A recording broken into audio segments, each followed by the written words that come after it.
Bonjour à tous et à toutes. Nous continuons notre découverte pas à pas dans le livre des psaumes en nous promenant ici ou là au gré des psaumes qui nous sont proposés dans la semaine. Et c'est aujourd'hui le psaume 78 que je vous propose de découvrir. Euh, Or, le psaume 78, son centre, si l'on compte les versets, les rabbins aiment faire ça, hein, donc si on compte tous les versets de tous les psaumes de la Bible, de notre psautier, le centre de ce psaume est le centre du psautier. Ce psaume est à la moitié, marque la moitié du psautier, son centre est le centre du psautier. Donc on va voir ce que nous dit ce cœur du psautier. Et bien sûr, je m'appuie comme toujours sur les commentaires des pasteurs Maillot et Le Lièvre ainsi que du père Vesco pour alimenter ma réflexion et ce commentaire que je vous offre. Ce psaume est très long, c'est le plus long après le psaume 119. Alors je vous propose de prendre le temps tranquillement de le lire. Donc le psaume 78 ou 77 dans les numérotations catholiques de nos Bibles. Ce psaume est donc explicitement un psaume d'enseignement qui nous montre qu'une catéchèse existait en Israël et qu'elle était versifiée, ce qui favorisait sans doute l'apprentissage par cœur, si nécessaire dans la tradition orale qui était la leur. L'enseignement qui est donné est donc poétique, en plus d'être un enseignement théologique, sous forme de paraboles, avant donc d'être dogmatique et conceptuel. Il laisse ainsi à l'auditeur une liberté dans la compréhension ainsi qu'une responsabilité dans la mise en pratique. C'est plus une invitation qu'un enseignement à coups de marteau. Pour le psalmiste, la vérité n'existe pas à l'état abstrait. Elle est à dégager de l'histoire du salut, donc des faits. C'est une geste divine que ce psaume en faveur d'Israël, c'est ce que ce psaume s'efforce de raconter, comme une réponse aux angoisses exprimées dans le psaume précédent.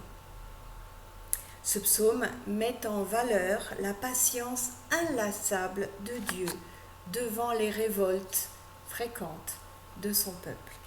Il a pour but, ce psaume, d'inciter à la transmission des pères vers les fils du récit de tous les hauts faits de Dieu, de sa fidélité et de son amour, afin d'éviter de reproduire les trahisons et les abandons du peuple dans l'avenir. Donc, une remarque, je reprends ce que j'ai dit tout à l'heure, si le centre du psaume est le centre du psautier, on peut imaginer que le message qu'il déroule est le cœur du message du livre des psaumes. Et ce n'est pas anodin, on ne peut pas imaginer que ce soit un hasard. Alors regardons un peu comment il est construit. Donc des versets 1 à 4, c'est un appel à l'attention. Des versets 5 à 8, une exhortation rappelle la révélation de la loi divine et la confiance qu'elle entraîne, mais que les pères n'ont pas eue. Les versets 9 à 67, c'est donc une description des leçons de l'histoire. On va les détailler. Donc de 9 à 11, la première trahison par Éphraïm, on trouve ça dans le livre des Juges, au chapitre 12. Des versets 12 à 41, l'histoire de l'Exode et du désert. Dieu répond aux révoltes et au manque de foi par des merveilles, malgré sa colère. Des versets 42 à 51, c'est une troisième leçon, ce sont les plaies d'Égypte. Versets 52 à 59, une quatrième leçon, l'Exode et la conquête. Et des versets 60 à 67, la prise de l'arche d'alliance par les Philistins. Et enfin, les versets 68 à 72, c'est l'élection de David et de Jérusalem. C'est en quelque sorte une homélie que donne le psalmiste. Il médite à partir de l'histoire nationale d'Israël. Il part de l'Exode hors d'Égypte pour aboutir à David, mais sans pour autant respecter toujours la chronologie. Pourtant, il suit bel et bien un plan, mais c'est un plan à visée théologique. L'introduction annonce son intention, actualiser l'enseignement divin qui se lit au travers de l'histoire du peuple, afin d'éviter de reproduire les mêmes erreurs dans le futur. Cet enseignement doit se faire connaître et être raconté, transmis aux fils par les pères. Une relecture de l'histoire depuis l'Égypte jusqu'au désert se déroule alors, et une construction complexe permet de repérer les grands thèmes. Dans les versets 6 à 12, on a une partie en 2 volets. Il est question d'eau. La traversée de la mer des Joncs, dans le premier volet, le jaillissement de l'eau du rocher dans le second. Dans les 2 cas, on peut dire que Dieu a fendu. Il a fendu la mer au verset 13 et il a fendu les rochers au verset 15, et ce, pour sauver son peuple. Dieu est vu là comme un guide. Les versets 43 à 53 forment eux aussi un diptyque, donc une partie en 2 volets. Les 2 miracles racontés ont lieu en Égypte. Il s'agit de l'eau changée en sang et de la mort des nouveau-nés, et de la noyade des ennemis. Dieu s'en prend là aux Égyptiens. 7 plaies sont retenues. On voit que la rigueur historique n'est pas ici primordiale. Mais elles évoquent, ces plaies, la totalité des calamités déversées sur l'Égypte. On remarque la différence de traitement. Il fend la mer pour son peuple, mais il la referme sur les Égyptiens. Il fait jaillir des ruisseaux au désert, tandis qu'il rend les ruisseaux imbuvables en Égypte. Les versets 10 à 20 et 30 à 39 mettent en relief la révolte d'Israël, qui consiste à tester Dieu dans le désert. Les versets 21, 22 et 30 à 39 insistent sur la colère de Dieu qui monte contre Israël. C'est jusqu'au verset 31. Ensuite, c'est le manque de foi du peuple qui est mis en avant au verset 22, au verset 32 et au verset 37. Mais chaque fois que le peuple retourne vers son Dieu, celui-ci retourne sa colère, car il se souvient que son souffle ne retourne pas. Si Israël se souvient de son Dieu, qui est un roc, Dieu se souvient de son peuple, qui est chair. C-H-A-I-R. Dieu a donc compassion de la faiblesse de l'homme. Cet homme faible, lui, est chair, effectivement, C-H-E-R. Au centre de cette première grande partie, les versets 23 à 25 et 26 à 29 forment encore un diptyque. Le premier volet évoque la manne et le second l'écaille. Donc, malgré sa colère, toujours vive à ce moment-là, Dieu rassasie son peuple. Une deuxième partie va de l'établissement en terre promise jusqu'au règne de David, le monarque par excellence. Dieu écarte les nations pour faire la place à son peuple.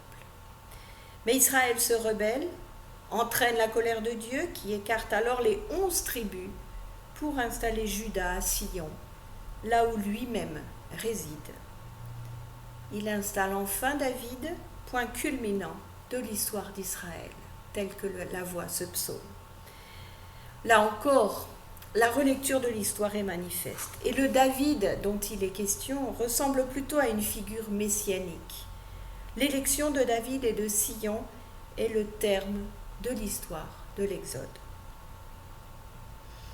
Dans cette relecture présentée par le psalmiste, Dieu n'a cessé de guider son peuple et d'accomplir des merveilles.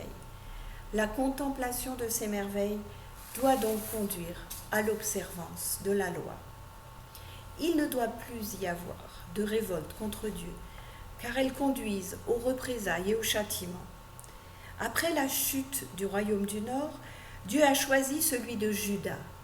Désormais, le descendant de David doit paître son peuple à Jérusalem. Si la terre promise est l'héritage promis à Israël, Israël, lui, est l'héritage de Dieu. Ce psaume affirme donc l'espérance de la communauté juive après l'exil babylonien. Elle reste, malgré tout, le peuple de Dieu. Mais il convient que ce peuple entende et réentende les merveilles de Dieu pour écouter et mettre en pratique les commandements divins mieux que les pères ne l'ont fait. Ce psaume, nous dit le père Vesco, se présente comme une philosophie de l'histoire, où il ne s'agit plus seulement d'entendre les hauts faits de Dieu pour le louer, mais de méditer une histoire qui est une accumulation à la fois des hauts faits de Dieu et des révoltes d'Israël. Raconter l'histoire du salut consiste à confesser les interventions de la grâce divine, mais aussi à reconnaître les péchés du peuple et son ingratitude.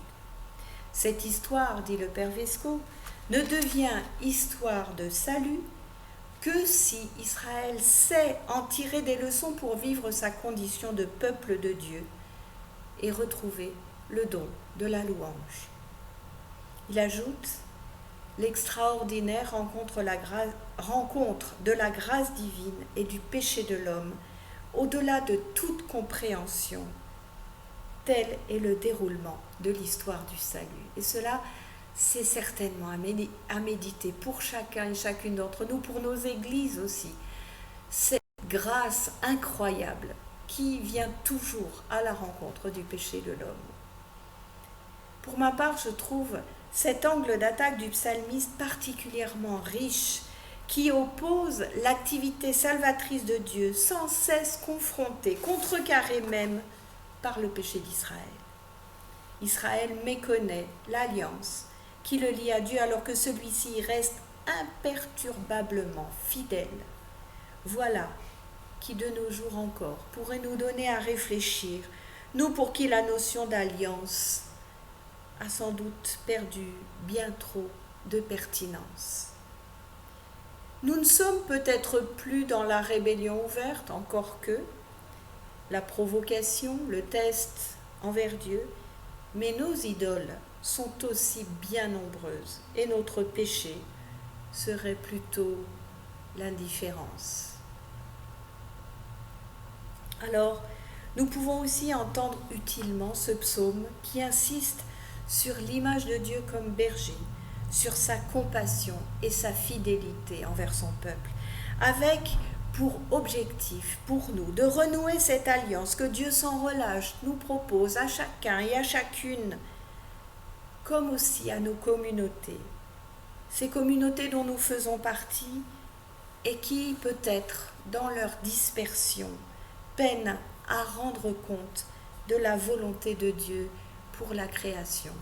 Cette volonté qui est le shalom, la paix, en ce qu'elle a de plus divin, qui signifie aussi bénédiction, donc fécondité, donc tranquillité, sérénité, bonheur. Et c'est cette paix que Dieu veut pour nous. À la prochaine.